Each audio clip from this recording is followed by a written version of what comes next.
Alright. Hey guys, for those who don't know me and can't tell by my higher pitched voice or by my cringy past of wearing leggings freshman year, my name is David Rivera and I am gay. The difficulty with this isn't saying these three syllables, but the ramification they carry. By saying this out loud, it opens me up to being hated by people who don't understand. It opens me up to the disconnect of all my character traits just because it's easier to be categorized by my sexuality. Since I came out at the end of 7th grade, I've heard people ask who I was, and I would always hear, "Oh, that's David, the gay kid." But it also made me open up to the possibility of finding love and being happy. Through elementary school, all of my focus was on girls, and even the beginning of middle school. On Facebook, I was constantly telling Julia my crushes I had on girls and how every week would be someone different. It was at that point where, of course, being a hormonal Seymour middle school student, I was thinking about my life. I remember one day, I was watching a Twilight trailer in my living room and saw Jacob pop up on the screen thinking, "Damn, that boy is hot," and then rewinding it just to make sure it was right. But after rewinding it, I turned off the TV and I thought to myself, wait, I can't like boys. I know all the lyrics to Rap God, so obviously I'm straight, right? But if I was straight, how could I be crushing so hard on this guy from a movie? I was seriously confused. I kept on thinking, why me? Why do I have to be different? Must be the Valley Water, I guess. A year later, my friend came out and it really helped me find out that I'm not alone. And there are people like me too. So little old me with an oversized pink Hollister shirt decided it was time to come out. I would never understand what true fear was until April 29th, 2013, when I came out to my mom in the Starbucks parking lot. I know most of you guys are probably thinking, oh, I thought everyone in Seymour goes to the McDonald's parking lot, but I chose Starbucks.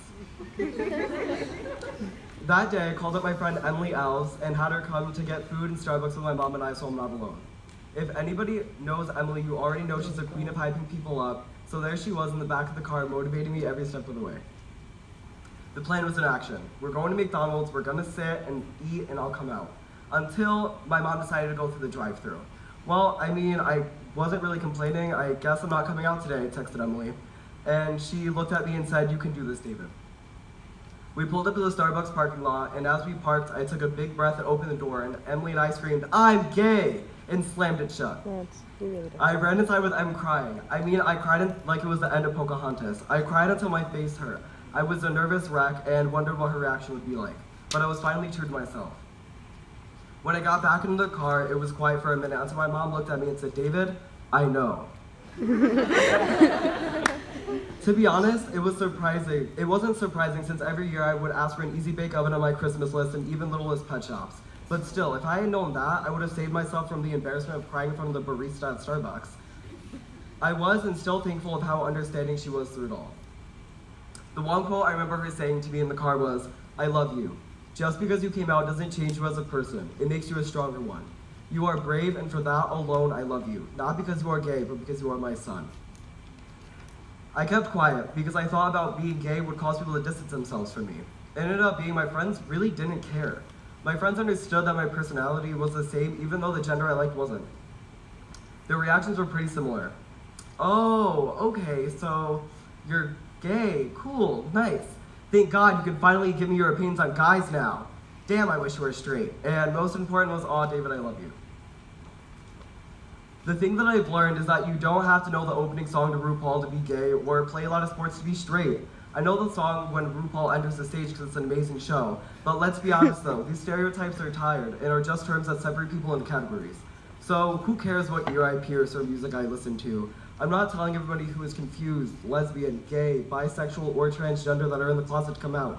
I want people to know that you may not be ready to, and that's fine. And you also may have different circumstances as I did. What I'm saying is coming out is not the end of the world. And my little stories let those know that are facing ridicule and others that are battling a fight with inside themselves that you are loved too and that you are not alone. The closet was made by people who couldn't comprehend that love is not just limited to a man and a woman. It made us feel shame for loving somebody we just can't help. This generation has made strides to change the world for the better. Let's not make coming out an event. We should work to the point where our kids can love who they want without feeling shame. I want everybody to take a look around right now. Notice the diversity we have here in the small group of students at Seymour High School. We are the future. We have the power to change the world however we like. So let's not limit ourselves to categories and stereotypes and finally understand that we are people too.